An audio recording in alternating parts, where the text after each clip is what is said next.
अब यहाँ पर फिर एक बार हम कुंडली की तरफ चलेंगे ताकि हम अपनी बात को फिर आगे बढ़ाएं।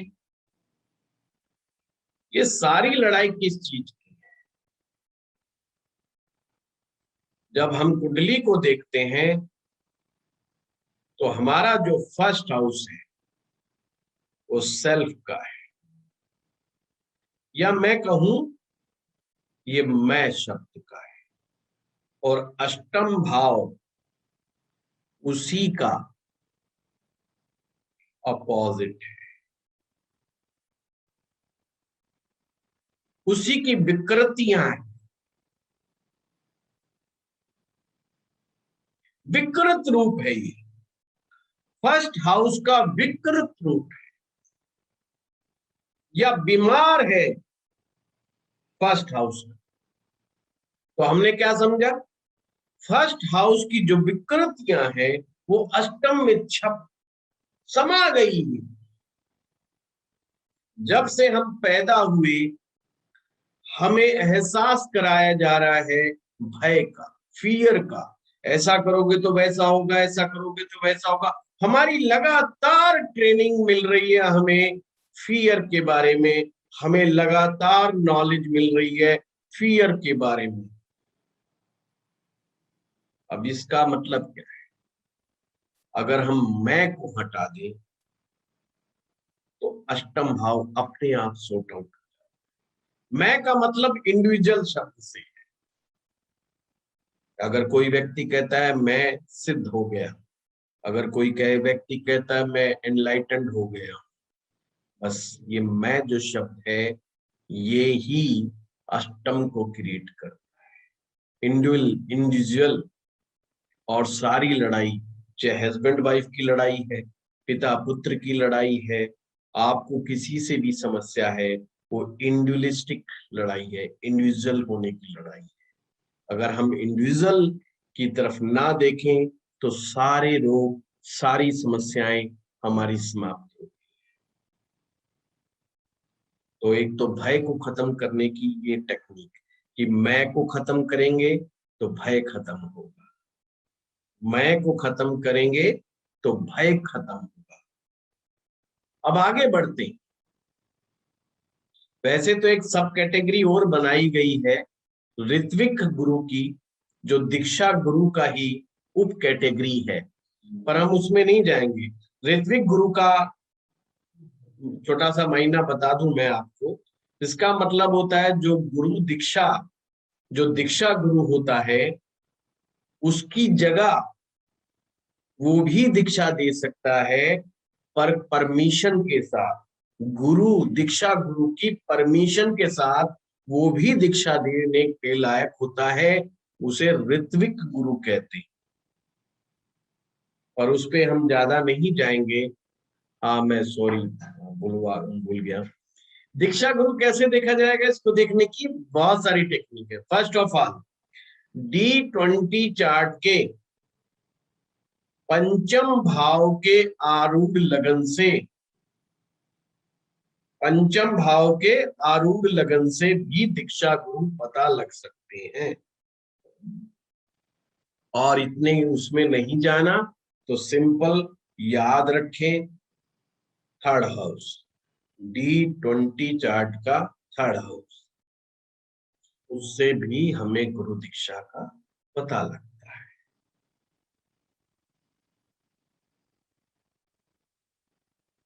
इस सब फार्मूलों को आप धीरे धीरे अपने D20 चार्ट पे लगाना, D20 चार्ट को बड़े आराम से देखना, आपको चीजें धीरे धीरे समझ में आने लगी।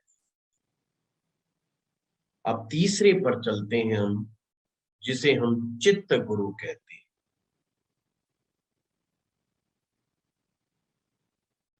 चित्त गुरु वो गुरु है जो दृष्टा मात्र है, जो हर चीज को देख रहा है, जो एक तरह का गवाह है, विटनेस है। वो करता कुछ नहीं है, वो केवल विटनेस है, पर आपको गाइड कर सकता है। कैसे? जैसे भगवान श्री कृष्ण ने युद्ध क्षेत्र में अर्जुन के साथ किया। उन्होंने युद्ध नहीं किया, वो विटनेस रहे।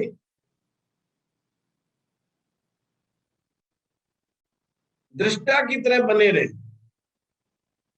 और अर्जुन को गाइड किया। कब? जब वो कंफ्यूज हुआ। आपके कंफ्यूजन के दौरान जो भी दृष्टा बन करके गाइड करता है उसे ही चित्त गुरु कहते हैं। अब ये कहाँ मिलेंगे जी?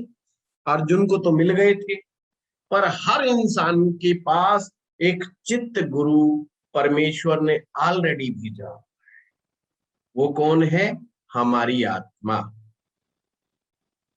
हमारी आत्मा हर चीज को देखती रहती है दृष्टा बन करके। पर यदि कोई व्यक्ति पूछे अपनी आत्मा से कि मुझे गाइड करो, आप हैरान होंगे, आत्मा आपको गाइड करती है। वो बताती है कि सही क्या है और गलत क्या है। प्रॉब्लम तो ये है कि हम सुनते ही नहीं। प्रॉब्लम क्या है? हम सुनते ही नहीं। तो चित्त गुरु की कौन व्यक्ति सुनेगा, कौन व्यक्ति नहीं सुनेगा, आपको देखना है D20 चार्ट में सूर्य की स्थिति, क्योंकि आत्मा का संबंध सूर्य से है, ये हम सभी जानते हैं। तो D20 चार्ट में उठाइए और देखिए कि सूर्य की स्थिति क्या है।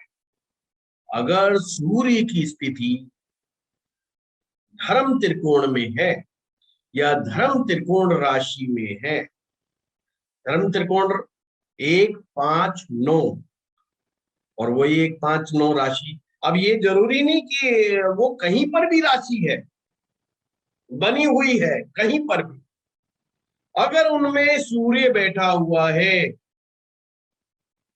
तो वो आपको जरूर गाइड करेगा, यदि आप आत्मा से पूछोगे। यदि आप उनसे क्वेश्चन पूछोगे तो आंसर मिलेगा। किन लोगों का नहीं मिलता आंसर? और या ये कह सकते हैं कौन वो लोग हैं जो पूछते ही नहीं क्वेश्चन, करे जा रहे हैं एक्शन पे एक्शन, करे जा रहे हैं एक्शन पे एक्शन, हर तरह का काम करे चले जा रहे हैं, पर वो पूछते नहीं अपनी आत्मा से कि सही क्या है और गलत क्या है।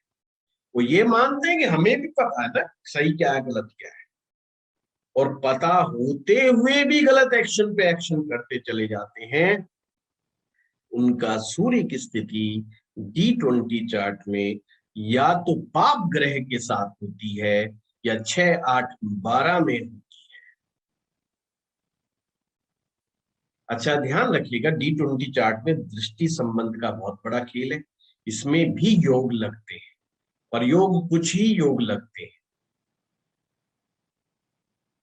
इस चार्ट में बहुत महत्वपूर्ण है सन्यास योग, जिसे कुछ पुस्तकों में परिवारजक योग भी कहा गया है।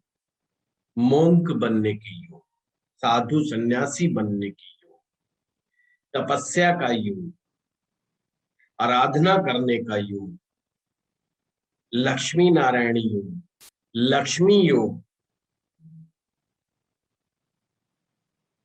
तो हमें किससे क्या पता चलता है? फिर से मैं एक बार बता रहा हूं, आप अच्छे ज्योतिषी बनेंगे कि नहीं बनेंगे।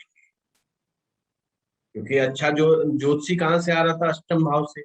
हम उसी को तो एक्सप्लेन कर रहे हैं, अष्टम को ही विस्तार रूप से हम एक्सप्लेन कर रहे हैं,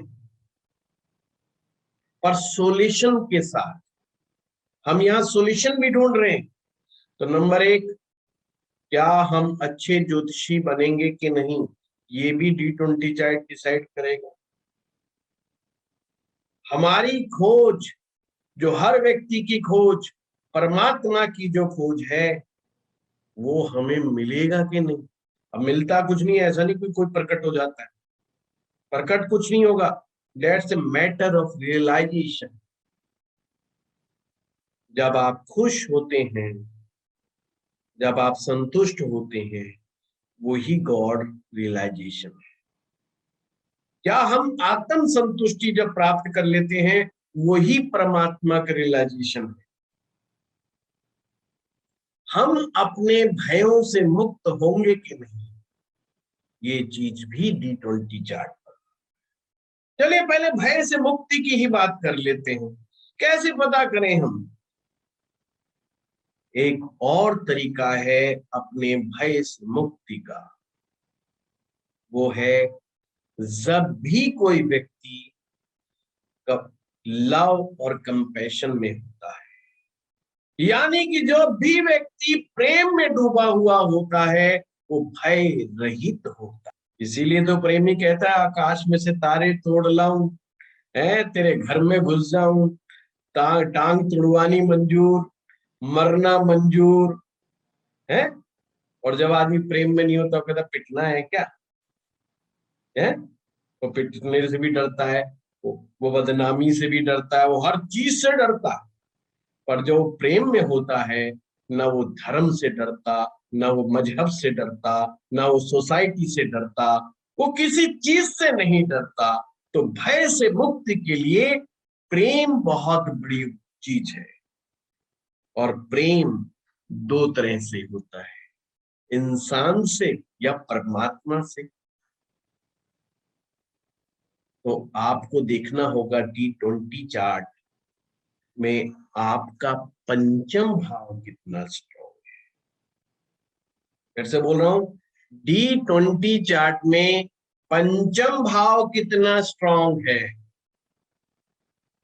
अगर वो बलवान है, अगर वो स्ट्रॉन्ग है, तो आपके अंदर से लव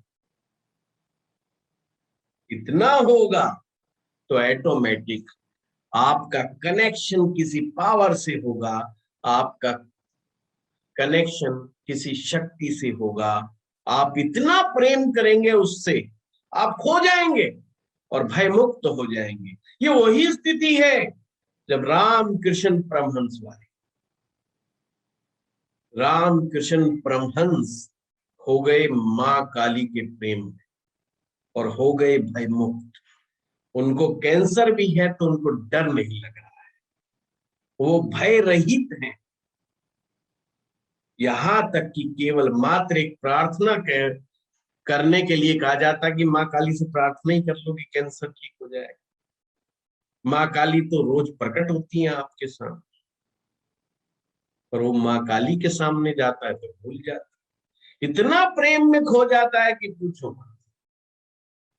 ये प्रेम ही है जो, चाहे वो भक्ति में डूबा हुआ साधक हो, प्रेम में डूबा हुआ प्रेमी हो, वो खो जाता है। आप प्रताप जी कुछ कह रहे हैं क्या? जी सर, एक छोटा सा सवाल यहीं पे था सर, कि प्रेम में भयमुक्त तो आदमी होता है, लेकिन सबसे बड़ा भय जो होता है हम जैसे इंसानों के लिए, उस प्रेम को खोने का भय होता है, जो प्रेमी प्रेमिका के बीच में या इस तरह का होता है। तो इसको क्या कहेंगे सर? जी, जब हमने शुरुआत की तो अष्टम में, तब मैंने ये बात को बोला था कि पति का पत्नी को खो जाने का डर, प्रेमी का प्रेमिका को खो जाने का डर। पर हम यहाँ दूसरी बात कर रहे हैं, अभी अष्टम से आगे बढ़ गई ये कहानी। यहाँ तो सोल्यूशन भी आ रहा है कि अगर किसी का पंचम स्ट्रांग है तो वो इस भय से भी मुक्त हो जाएगा। तो इस प्रकार से आपने देखा कि अगर पंचम भाव स्ट्रांग है तो प्रेम में आप एंटर करेंगे किसी शक्ति के, किसी के भी। अगर नवम भाव का लॉर्ड स्ट्रांग है तो आपको स्ट्रांग गुरु मिलेंगे और आपको वेदांत सीखने को मिलेगा। वेदांत के माध्यम से आप भयों से मुक्त होंगे, यानी by the power of knowledge. तो भक्ति के दम पर भय से मुक्त हुआ जा सकता है, नॉलेज के दम पर भी आप भय से मुक्ति पा सकते हैं। कि आपको ज्ञान, जहां पर ज्ञान हो और सत्य रूपी ज्ञान हो, क्योंकि जहां सत्य है वहां परमात्मा की भी आवश्यकता है। वेद में यहां तक बात कही गई कि जहां पर सत्य है वहां तो प्रेम, वहां पर तो परमात्मा की भी आवश्यकता नहीं, क्योंकि सत्य अपने आप में ही परमात्मा रूप है। तो ये सत्य कैसे प्राप्त होगा? ज्ञान रूप से, ज्ञान से। अब हम बात करेंगे आपके कुंडली के, एक बार फिर से चलते हैं D20 चार्ट के इन हाउसेस पर। बुद्धि, वृद्धि, शुद्धि और सिद्धि। ये हमेशा याद रखना। फर्स्ट हाउस है बुद्धि के द्वारा खोज।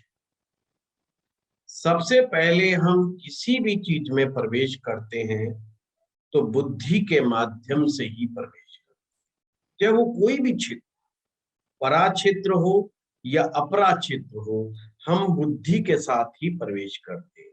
यही कारण है जो नया नया शिष्य बनता है, नया नया चेला बनता है ना, बहुत दिमाग लगाता है और उसको गुरु की बातें समझ में नहीं आती। कभी कभी तो शिष्य गुरु को इंस्ट्रक्शंस देना शुरू कर कि आपको ऐसे नहीं, ऐसा करना चाहिए, ऐसे नहीं, ऐसा करना चाहिए। हमारे पास भी है कुछ ऐसे शिष्य जो हमें इंस्ट्रक्शंस देते रहते हैं कि आपको ऐसा नहीं, ऐसा करना चाहिए, क्लास ऐसे नहीं, ऐसे चलानी चाहिए। अच्छा, मैं तो बुरा मानता नहीं, तो मुझे तो पता है, अभी तो नया नया बना है। जब धीरे धीरे घुसेगा अष्टम भाव की तरफ, जब इसको समझ में आएगा कि भाई क्या है क्या नहीं, तो हम तो उस स्टेजेस को समझते हैं। पर कई बार कई अध्यापकों के लिए, अध्यापक भी नए नए बनते हैं, तो उनके साथ भी समस्या हो जाती है, क्योंकि वो भी एकदम से बन करके खड़े हो जाते, तन करके खड़े हो जाते हैं। फिर भी मैं कहता हूं, ये जो बुद्धि के द्वारा प्रवेश है, इसको इग्नोर नहीं किया जा सकता। प्रकृति के कुछ नियम है।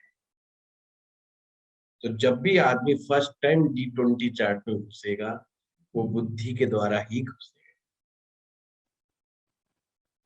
उसका कोई ऑप्शन ही नहीं। आप उसे जितना मर्जी समझा लो, वो दिमाग लगाएगा, और ये विषय दिमाग का तो है ही नहीं। ध्यान रखिए मैंने क्या बोला, ये विषय दिमाग का तो है ही नहीं। इसीलिए तो मोक्ष की बात केतु को दे दी गई। केतु की तो गर्दन ही नहीं है। जब गर्दन ही नहीं है तो सिर में घुसेगा क्या? मोक्ष वो ही प्राप्त करेगा जिसके पास गर्दन नहीं, यानी कि गर्दन से ऊपर का हिस्सा है ही नहीं। जो ना देख सकता है, जो ना सोच सकता है। देखिए, ना देख सकता है, ना सोच सकता है, केवल और केवल रियलाइजेशन करता है। और ये जो रियलाइजेशन, उसके लिए भी बड़ी एक बात है, ये बिल्कुल उसी प्रकार से है। आपको क्या लगता है कि गुरु आपकी उंगली को पकड़ के पूरे रास्ते तक चक्कर कटाएगा क्या? नहीं, बहुत बड़ा वहम है आपका। ये बहुत बड़ा वहम है। कितना भी काबिल गुरु हो, एक लेवल पर आके आपकी उंगली छोड़ी। और ये भी प्रकृति का नियम है। ऐसा मत समझना कि गुरु खराब मिला है। अगर गुरु उंगली पकड़े रखेगा तो समझो तुम्हारा सत्यानाश कर दिया उसने।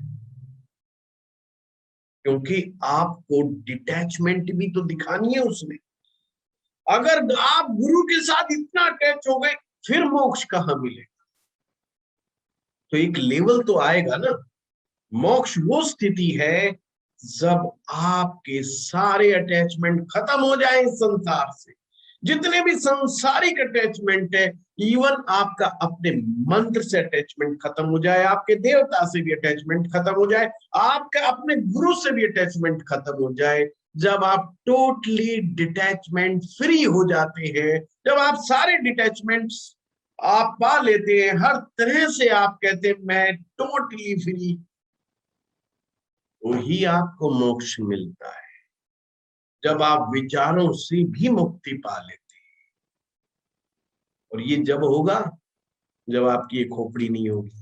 ध्यान से समझना, जब ये आपकी खोपड़ी नहीं होगी तो आप जल्दी, इसीलिए समझना लॉजिक को कि केतु को ही मोक्ष क्यों दिया गया, उसको ही डिपार्टमेंट क्यों दिया गया। और ध्यान से T20 चार्ट में राहु केतु इकट्ठे बैठेंगे। हाँ, घबरा मत जान, कि मोक्ष कैसे मिलेगा बताएंगे वो भी। और क्या रियली में आप लोग मोक्ष चाहते हैं? सब हम हाँ भरते हैं, पर चाहता कोई नहीं है। मजा आता है इस संसार में आने में, बार बार बार बार बार बार, है ना। हम कहते हैं काश लौटा दो हमारा बचपन। तो बचपन कैसे आएगा? जब ये आएगा जब दोबारा आएंगे, ऐसे थोड़ी आ जाएगा। हम कहते हैं हमें मृत्यु का ज्ञान करा दो, और रियल में हम मृत्यु का ज्ञान करना चाहते हैं क्या? ये अपने आप में ही भय क्रिएट करने वाला शब्द है मृत्यु। इसमें भी एक माया है। हमें लगता है कि मृत्यु शाश्वत सत्य है, और दूसरों के लिए, अपने लिए नहीं है। जिस दिन कहते भाई पत्ता कट गया, अगले दिन तेरी रवानगी है, फिर देखो कैसी हड़बड़ हड़बड़ करती। T20 चार्ट आपको कहता है रोज अभ्यास करना है, थोड़ा थोड़ा मृत्यु का, मृत्यु को एहसास करना है, रोज नित्य उसकी प्रैक्टिस करनी है। और मृत्यु क्या है? आपका मेडिटेशन, राइट मेडिटेशन, सही सही मेडिटेशन, बस यही गुरु करवा। वो आपको एक मेडिटेशन की बात बताता है, पर मेडिटेशन कोई इंस्ट्रक्शन से बना हुआ शब्द नहीं है। ये वो क्रिया नहीं मैं कहूं कि आंख बंद करो, ये करो, ये करो। ये जस्ट इनिशिएट करने के लिए है, उसके बाद उसको इसका पीछा छोड़ देना चाहिए। ये उसी प्रकार से जैसे आपको एक जंगल में ले जाकर के छोड़ दिया जाए और सारे कोई रास्ता न हो, तो जंगल तो खुद ही पार करना पड़ेगा कि नहीं करना पड़ेगा? तो जंगल तो खुद ही पार करना पड़ेगा। हम सभी एक जंगल में हैं, और जंगल तो हमें खुद ही पार करके जाना है। एक बार की एक घटना बताता हूँ, एक कहानी है। एक बूढ़ा आदमी हो गया, उसकी आंखें खराब हो गई, आंखें चली गई। तो सबने समझाया कि नई आंखें लगवा ले, डॉक्टर भी आया, उसने कहा नई आंखें लगवा ले। बूढ़े ने सोचा बुढ़ापे में क्या आंखें लगवाऊं, बेटे हैं पोते हैं, ये सब मेरी आंखें ही तो हैं, क्या जुड़ते। और एक दिन ऐसा आया कि उनके घर में आग लग गई। अब बेटा भी भागा, पोता भी भागा, सब भाग लिए। भागने के बाद पता लगा कि बूढ़ा तो अंदर घर में ही है, फंस गया। गुलाब निकाले तो विचार हो रहा है कि इतने बड़े बूढ़े आदमी के लिए रिस्क लेंगे ना ले। थोड़ी देर बाद में जब तपत लगी तो बूढ़े को भी पता लग गया कि भाई यहाँ आग लग गई, अब निकलूं किस तरफ से, दिखाई तो दे ही नहीं रहा। तो बूढ़ा आदमी कहता है देखो भाई, आंख तो खुद की ही काम करेगी, खुद की आंख ही हमें बचाएगी। हम कितनी भी शिक्षा दे लें, कितनी भी दीक्षा दे लें, T20 चार्ट में घुसेगा वही। कौन घुसेगा? जिसके पास खुद की आंख होगी, जिसके अंदर एक चमक होगी, एक रोशनी होगी अंदर से, जो ऐसा करना चाहेगा वही T20 चार्ट समझ पाएगा। ऐसे ही नहीं है ये T20 चार्ट ऐरा गहरा। D10 समझ लोगे, D9 समझ लोगे, D10 सब कुछ समझ लोगे। T20 चार्ट के लिए तो अंदर से एक फायर चाहिए। इसीलिए T20 चार्ट में धर्म त्रिकोण राशियों की बहुत महत्व है, बहुत ज्यादा महत्व है। 1, 5, 9 राशियों का बहुत गहरा महत्व है यहाँ पर। अब हमारे यहाँ पर बहुत तरह तरह के साधन हैं हमारे ज्योतिष में। ये तो चीज पता चल गई ना, फर्स्ट हाउस बुद्धि, और ये हमें नहीं चाहिए D20 चार्ट में। क्यों नहीं चाहिए? यहाँ पर मैं है। क्या है? मैं है। मैं को किससे बदलना है, किससे रिप्लेस करना है? ये भी ऋषि कह रहे हैं। वो कह रहे हैं फर्स्ट हाउस को रिप्लेस करना है ओमकार से। AUM, अब इंग्लिश में लिखो AUM। ये तंत्र में बहुत इस्तेमाल होता है। ए से उकार, यू से उकार, अकार, उकार, एम से मकार, अकार, उकार, मकार। ये अकार क्या है, ये उकार क्या है, और ये मकार क्या है? आप जब तंत्र की किताबें पढ़ेंगे तो इसमें बार बार ये लिखा है। अकार है ट्रुथनेस, विष्णु का सत्य, विष्णु का सत्य, ट्रुथनेस, सच्चाई, जो सत्य है। उकार, सत्य की शक्ति, यानी कि विष्णु की फेमिनी शक्ति, जिसे हम लक्ष्मी कहते हैं, द वाइफ ऑफ विष्णु। मकार, आत्मा की शक्ति। तो तीन चीजें काम कर रही हैं यहाँ पर, जिसे हम ओंकार कहते हैं। वहां तीन चीजें काम कर रही हैं, विष्णु का सत्य, लक्ष्मी और आत्मा की शक्ति। अब मैं बहुत डिटेल में जाएंगे तो इस पे एक एक लेक्चर हो जाएगा, तो मैं आपको शॉर्टकट में ही बता रहा हूं। मैं को रिप्लेस करना है उकार, ओमकार से। तो फर्स्ट हाउस में ओंकार भी समाया गया। अगर उसमें नेगेटिविटी क्या है, मैं की, मैं ये, मैं वो, मैं ये, मैं वो, हम करते रहते हैं ना सारा दिन।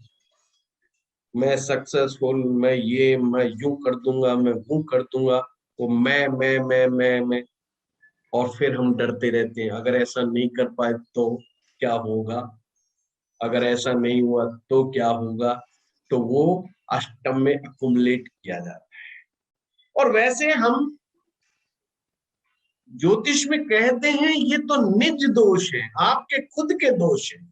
अष्टम भाव, जो हम खुद ही गलतियां कर चुके पूर्व जन्म में, जो हमने जानबूझ करके की गई गलतियां हैं, वो सारी की सारी अष्टम में समाई गई। तो मैं को ओंकार के साथ रिप्लेस कर दे। चौथा भाव, जहां से मन होता है, मन को इतना उदार बनाना है, मन को इतना उदार बनाना है, यानी कि आपके हृदय चक्र की बात चल रही है। या आप जिसको ये भी कह सकते हो, श्वासों पर ध्यान, श्वासों का विस्तार, प्राणायाम। इसलिए जब हम प्राणायाम करते हैं तो हमारे श्वासों को विस्तार मिलता है, हमारा हृदय चक्र खुलता है। तो इसलिए ये चौथा भाव D20 चार्ट का सुख है, ये ही हमारी वृद्धि करता है। और एक प्रकार से हमारे यहाँ अलग अलग जगह ग्राम देवता का कंसेप्ट होता है हमारे हिंदुस्तान में। जो ग्राम देवता होता है, हर गांव का एक देवी देवता, एक लोकल देवी देवता होता है, वो भी फोर्थ हाउस से ही देखा है। D20 चार्ट के सेकंड हाउस से कुल देवता देखा जाता है। अब ये कैसे देखा जाता है? सो सिंपल, आप पुराने स्टूडेंट हो, D20 चार्ट के सेकंड हाउस पर जिस भी ग्रह का सबसे ज्यादा इन्फ्लुएंस होगा, प्लैनेट से रिलेटेड ही देवता कुल देवता होता है। बेशक उसके रूप हो सकते हैं, बेशक उसके रूप हो सकते हैं। तो ये कुल देवता, कुल देवता किस काम आता है? प्रोटेक्ट, पूरी फैमिली को, पूरे खानदान को प्रोटेक्ट करने के काम आता है। इसलिए हम कहते हैं ना, जैसे हमारे फलानी देवी देवता का वहां पर शादी हो, ब्याह हो, नया बच्चा हो, हम वहां पर मत्था टेकने के लिए जाते हैं। दैट्स ए कुल देवता, प्रोटेक्शन, हमें प्रोटेक्शन प्रोवाइड करता है। सप्तम भाव शुद्धि भाव है। हम कितनी शुद्धता रखेंगे अपनी इस स्पिरिचुअल जर्नी में। जैसे कुछ संप्रदाय है वो ब्रह्मचर्य को मेन मानते हैं, भाई ब्रह्मचर्य का पालन करना है हमें। ब्रह्मचर्य का मतलब ही शुद्धि से। अब जरूरी नहीं कि आप ब्रह्मचर्य ही कोई अपनाए, मन से, वचन से और कर्म से शुद्धि भी इसमें इंक्लूड होती है। एंड 10th हाउस सिद्धि, कि जो भी हम इस जर्नी में कर रहे हैं, जो भी हम स्पिरिचुअली कर रहे हैं, क्या उसमें हमें सिद्धि प्राप्त होगी। अब सिद्धि का मतलब ये समझ लो कि आप एक तरह से जिसे हम कह सकते हैं कि भाई हाँ, हमें गॉड रियलाइजेशन होगा, हमें महसूस होगा कि हाँ भाई कोई पावर है जिसके साथ हम कनेक्ट हुए, उससे हमारा कनेक्शन सही सही बन रहा है।